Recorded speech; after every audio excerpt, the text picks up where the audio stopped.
पहलगाम में जो टूरिस्टों का नरसंहार हुआ उसमें पूरा का पूरा हाथ असीम मुनीर का है। असीम मुनीर वो इंसान है जो किसी भी कीमत पर गद्दी छोड़ना नहीं चाहता।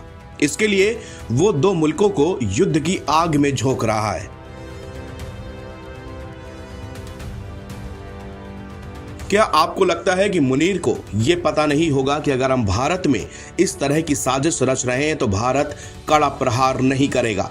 उसको सब पता था और वो यही चाहता भी है, क्योंकि सितंबर अक्टूबर में पाक आर्मी चीफ असीम मुनीर का कार्यकाल खत्म हो रहा है। पाकिस्तान सेना प्रमुखों का इतिहास यही रहा है। याहिया खान से लेकर परवेज मुशर्रफ तक मौजूदा वक्त पर दोनों देश युद्ध के मुहाने पर आ खड़े हुए हैं और इसका जिम्मेदार अगर कोई है तो वो है असीम मुनीर। असीम मुनीर चीन के साथ मिलकर भारत को प्रभावित करने की नापाक साजिश कैसा रच रहा है, आपको समझाते हैं।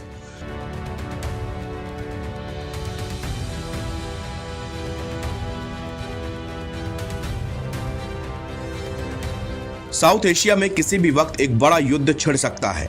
देखने में अभी ये भले ही भारत और पाकिस्तान के बीच एक सैन्य गतिरोध जैसा लग रहा हो, लेकिन वास्तव में ये एक खतरनाक भू राजनीतिक शतरंज का हिस्सा है। इसमें सीधे चीन और अमेरिका की प्रतिद्वंदिता शामिल है।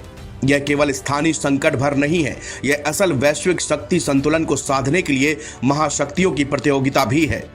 विश्लेषकों की माने तो इस संकट के पीछे बीजिंग की भूमिका का होना महत्वपूर्ण है। पाकिस्तान के पूर्व सैन्य अधिकारी और रक्षा विशेषज्ञ आदिल रजा ने खुफिया और रणनीतिक संकेतों के हवाले से बताया कि पहलगाम आतंकी हमला समेत पाकिस्तान का आक्रामक व्यवहार भले ही उसका दुस्साहस मालूम पड़ता हो, लेकिन ऐसा नहीं है। असल में ये एक सुनियोजित रणनीति है जिसे चीन संचालित कर रहा है। इसके लिए जनरल असीम मुनीर के नेतृत्व में पाकिस्तानी सेना का इस्तेमाल करके इसे अंजाम दिया गया है। आदिल रजा ने अपने आकलन में बताया कि हालांकि इसके पीछे मुनीर की व्यक्तिगत महत्वाकांक्षाएं शामिल हैं, जिसमें 10 साल का कार्यकाल हासिल करना है, लेकिन ऑपरेशन व्यापक रूप से भू राजनीतिक है। चीन ने पाकिस्तान के तार खींचे हुए हैं और मुनीर ने आसानी से खुद को बीजिंग की योजना में शामिल कर लिया है। चीन इस मामले में अमेरिका की रणनीति अपना रहा है। जिस तरह अमेरिका ने अपने गोलार्ध में क्षेत्रीय अधीनता को सुनिश्चित करने का प्रभुत्व स्थापित किया है, चीन अब उसी रणनीति को अपना रहा है। बीजिंग के लिए सबसे बड़ी चुनौती भारत है। ऐसे में उसे आगे बढ़ने के लिए नई दिल्ली को कमजोर करना जरूरी है। पिछले 2 दशकों में चीन ने श्रीलंका, मालदीव और बांग्लादेश में व्यवस्थित रूप से अपना प्रभाव बढ़ाया है। पाकिस्तान इसकी अंतिम सीमा था और अब मुनीर के तहत यह भी बीजिंग के नीचे आ गया है।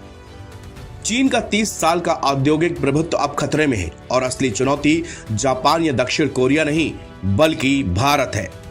अमेरिका चीन व्यापार युद्ध के मद्देनजर बड़ी कंपनियां अब चीन से परिचालन स्थानांतरित करने का विचार कर रही हैं।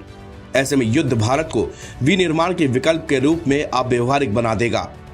बीजिंग का मानना है कि अगर भारत को अभी रोका नहीं गया तो ये कभी नहीं रुकेगा। ऐसा करके चीन क्षेत्र में अमेरिका के सबसे मजबूत सहयोगी को पछाड़ने की योजना बना रहा है। जम्मू कश्मीर में आतंकी हमला ऐसे वक्त पर हुआ जब अमेरिकी उपराष्ट्रपति जेडी वेंस भारत के दौरे पर थे। यह पाकिस्तान और बीजिंग की तरफ से वाशिंगटन को सीधा संकेत था। सैन्य सूत्रों के हवाले से आदिल रजा ने बताया कि पाकिस्तान ने संभावित मिसाइल हमलों के लिए भारतीय शहरों का नक्शा बनाने के लिए चीनी खुफिया का उपयोग किया है। युद्ध की स्थिति में पाकिस्तान चीनी रसद और नौसैनिक सहायता के साथ गहन सटीक हमले करने की योजना बना रहा है। इसी बीच पाकिस्तान के तुर्की से स्टील्थ तकनीक हासिल करने की अपुष्ट खबरें भी हैं। इसी बीच पाकिस्तानी सेना प्रमुख समेत शीर्ष सैन्य अधिकारियों के परिवारों के विदेश जाने की खबरें, जो संघर्ष की आशंका को संकेत देता है।